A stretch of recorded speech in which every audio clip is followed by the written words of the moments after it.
All right, thank you, Linda. Hi, my name is Concha Reid. I am the acting program manager for the radioisotope power systems program. So many of you know June. I'm sure pretty much everyone knows June. So when June retired in December, I took over in the acting role to run the RPS program. And I'm actually proud to announce you guys are among the first to know. We just announced yesterday that we have selected a permanent program manager. And this is Carl Sandifer, who I'm sure many of you also know. So he will be beginning permanently in the role as program manager on July 3rd.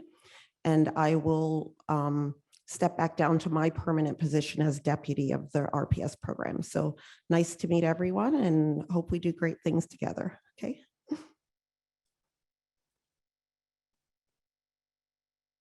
Okay, so we are, I forgot I'm the one that's flipping, sorry.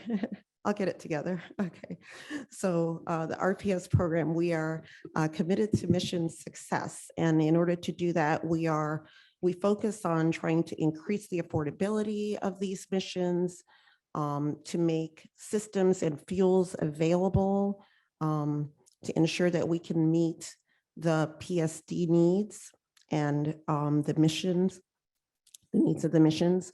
We're also working on supporting the mission planners by doing work ahead of the missions so that we can decrease the costs and have things prepared ahead of time to support the missions. And this has to do a lot with policy and the documentation that we need for NEPA and launch authorization.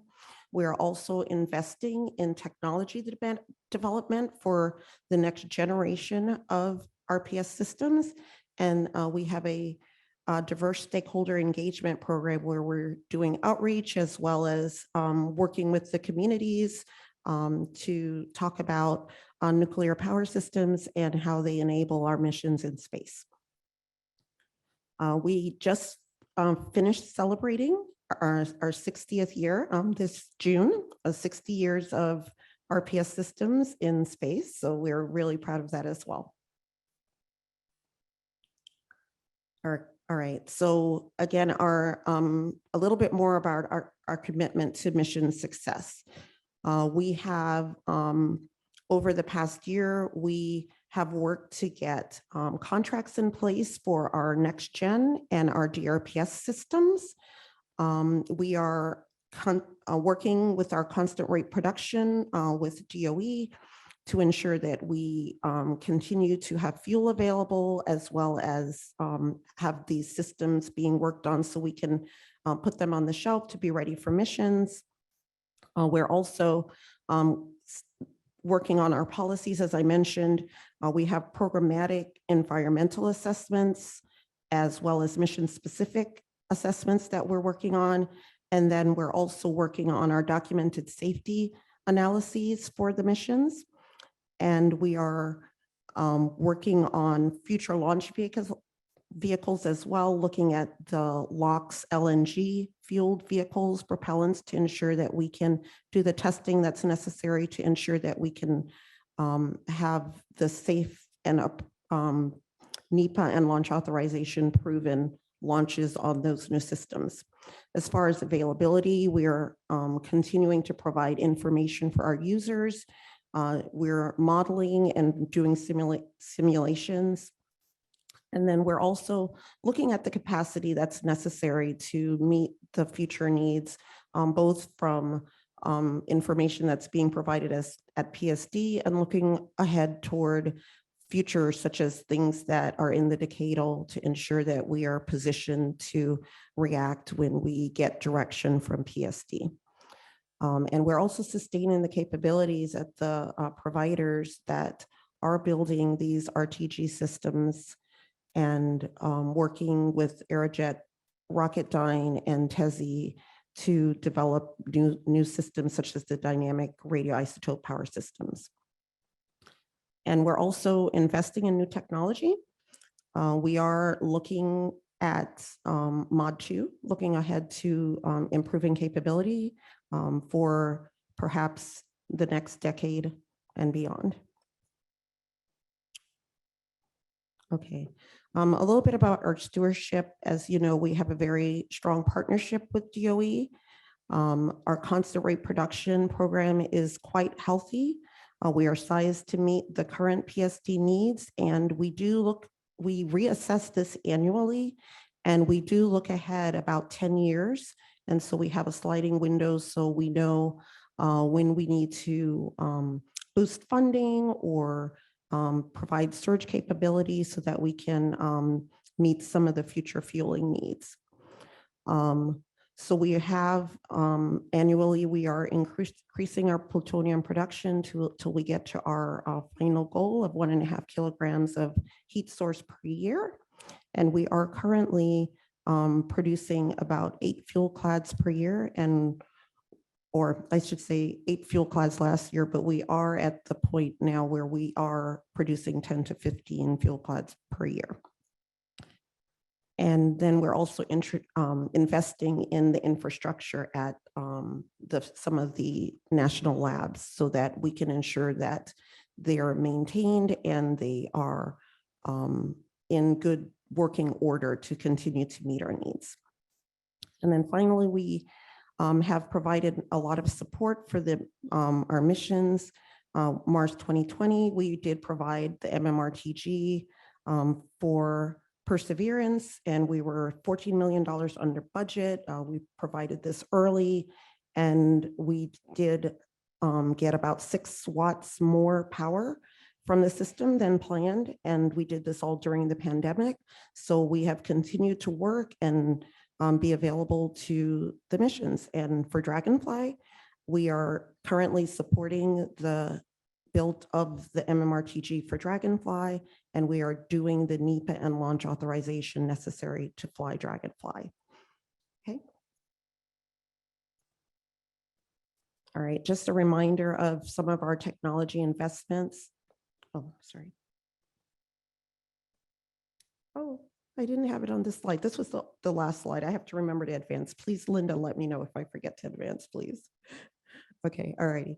So these are our technology investments.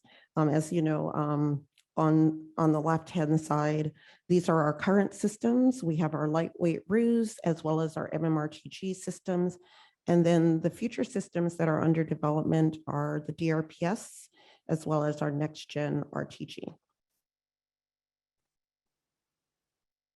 So this is the status of the MMRTGs. F1 is on Curiosity, still producing power. And this was statused in just about a couple of months ago in April of 22. We statused the F1, F2, and F3. So these are current power levels. F2 as Perseverance has been on Mars for about a year, and it was fueled in 2019. We're getting 109 watts. F3 is on the shelf at INL and ready for a mission.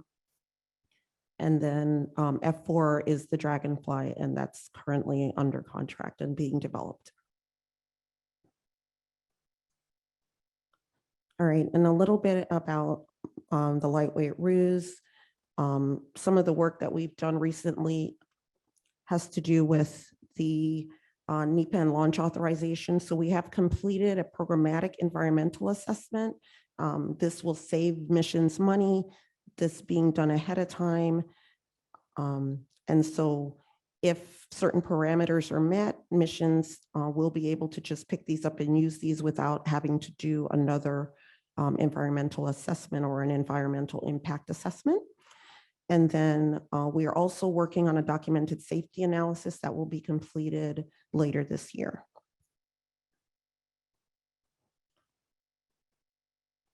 A little bit about our dynamic radioisotope systems. We are currently working on a design with our prime contractor through DOE, and this is Aerojet Rocketdyne.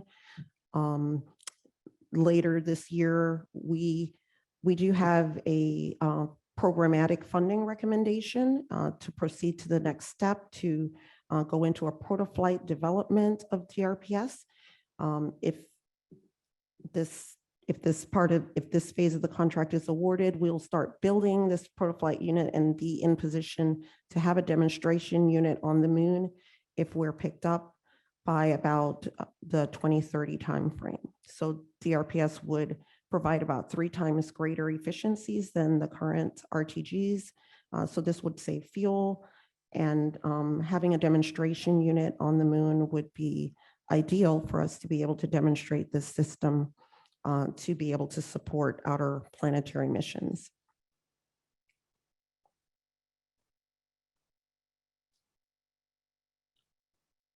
All right, so this is a little bit more about DRPS.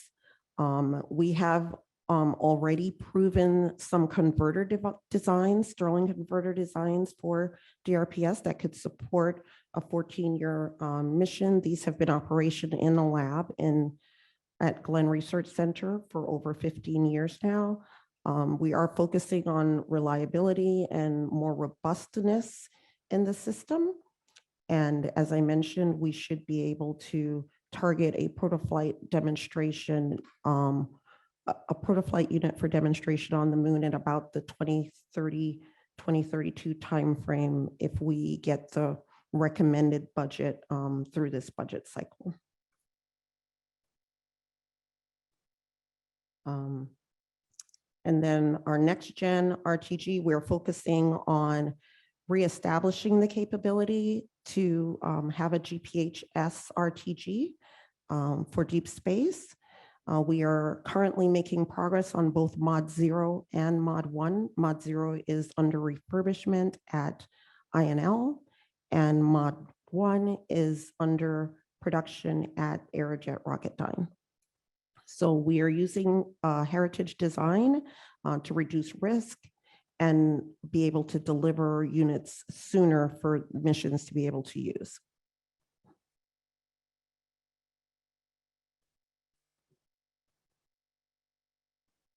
Okay, and as I mentioned, we do have a budget cycle that plans for we have a 5-year budget cycle, but we do look out to a 10-year window.